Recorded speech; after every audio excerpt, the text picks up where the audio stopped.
বিষয়ে কিবা ক'ব?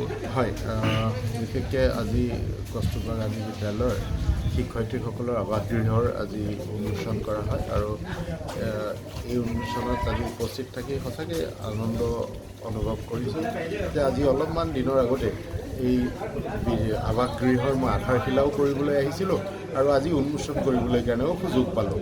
ইয়াৰ দ্বাৰা মই আচলতে অসমৰ মাননীয় মুখ্যমন্ত্ৰী ডাঙৰীয়াক ধন্যবাদ আৰু কৃতজ্ঞতা জনাব বিচাৰিছোঁ, শিক্ষামন্ত্ৰী ডাঙৰীয়াকো ধন্যবাদ আৰু কৃতজ্ঞতা জনাব বিচাৰিছোঁ। আৰু এয়া সম্ভৱ হৈ উঠিছে একমাত্ৰ অসমত যি বিজেপি চৰকাৰ আছে তাৰ কাৰণে এয়া সম্ভৱ হৈ উঠিছে। কাৰণ পূৰ্বতে আমি দেখিবলৈ পাইছিলোঁ যে আগতে আধাৰশিলা আধাতে থাকি যোৱা আমি দেখিবলৈ পাইছোঁ, কিন্তু এই যে সময়তকৈ তাৰ আগতেই যে সম্পূৰ্ণ কৰিব পৰা পৰিৱেশটো আচলতে এই চৰকাৰৰ দিনতে হৈছে। আৰু সঁচাকৈ ইয়াত এটা আৱাসগৃহৰ খুবেই প্ৰয়োজন আছিল।